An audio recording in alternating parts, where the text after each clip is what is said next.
Pernahkah Anda merasa sulit dalam men-tracking aset Anda dengan tepat, atau pernah mengalami kesulitan dalam mengoptimalkan penggunaan aset yang Anda miliki? Tentu, permasalahan-permasalahan tersebut merupakan masalah yang sering dihadapi dalam lingkup manajemen aset. Oleh karenanya, kami dari kelompok 4 beranggotakan saya sendiri, Noval, ditemani oleh rekan saya lainnya yaitu Dalu, Novi, dan Nala, membentuk Sistem Informasi Manajemen Aset atau dikenal dengan SIMA guna pengoptimalan manajemen aset. Seperti yang telah disebutkan Noval sebelumnya, peran utama SIMA adalah untuk pengoptimalisasian manajemen aset. Lalu pengoptimalisasian yang bagaimana sih? Kami menyebutnya sebagai 5M. Yang pertama, membentuk sistem informasi manajemen yang standar untuk pengelola barang dan pengguna barang.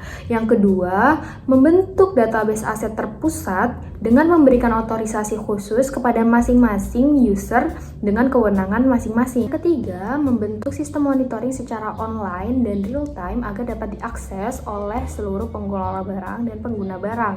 Yang keempat, membentuk sistem yang memudahkan dan mempercepat penyajian informasi terkait pengelolaan aset secara akurat dan up to date. Lalu yang terakhir, yang kelima, yaitu meningkatkan efektivitas dan efisiensi dalam pengelolaan aset.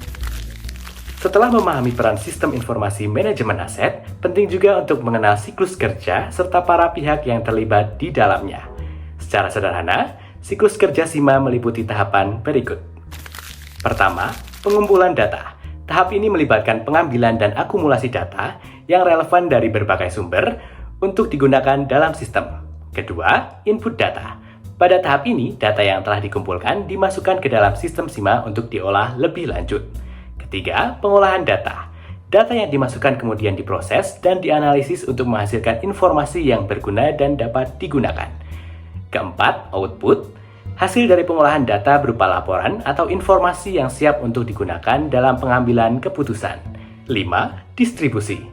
Informasi atau laporan yang telah dihasilkan didistribusikan kepada pengguna yang relevan untuk mendukung kegiatan operasional dan strategis dari perusahaan. Adapun, terkait dengan pelaku yang bertanggung jawab dalam SIMA, mereka terbagi menjadi dua kelompok utama, yaitu yang pertama, yaitu pengelola SIMA, yang bertugas untuk mengelola dan memastikan sistem berjalan dengan lancar, termasuk mengumpulkan, memasukkan, dan mengolah data. Dan yang kedua, pengguna SIMA, yang memanfaatkan informasi yang dihasilkan oleh sistem untuk keperluan pengambilan keputusan dari analisis. Dengan mengidentifikasi setiap tahapan dalam siklus SIMA dan memahami peran dari masing-masing pelaku, organisasi dapat lebih efektif dalam mengimplementasikan dan memanfaatkan sistem untuk mendukung proses bisnisnya. Dalam penerapannya, kami telah membuat suatu sistem informasi manajemen aset guna menyimpan dan memudahkan pengguna dalam pengelolaan aset yang telah kami buat.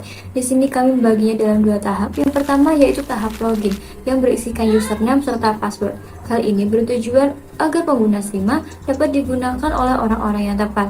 Setelah login, akan muncul main menu yang berisikan toolbar atau akun pengelolaan aset, mulai dari akun tabel barang, kode barang, kondisi, ruangan, serta laporan. Sebelumnya, kami sudah melakukan data collection yang tersimpan di dalam spreadsheet, sehingga langkah selanjutnya adalah menginputkan barang tersebut, mulai dari memasukkan kode barang, kondisi barang, ruangan, serta memasukkan semua data yang telah kami catat sebelumnya. Hasil input barang tersebut akan muncul dan tersimpan di dalam laporan atau akun report.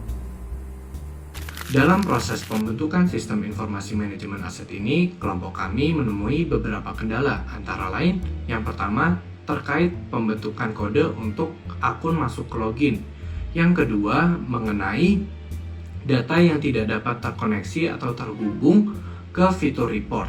Namun, masalah-masalah tersebut mampu kami atasi karena kemampuan kami dalam mendorong kekuatan tim dan kerjasama yang baik antar anggota tim. Dan harapan kami dari kelompok 4 ke depannya, sistem informasi manajemen aset atau SIMA ini mampu ditingkatkan dalam aspek UI/UX-nya sehingga mampu memberikan experience atau pengalaman yang lebih baik bagi pengelola SIMA ataupun pengguna SIMA itu sendiri. Terima kasih.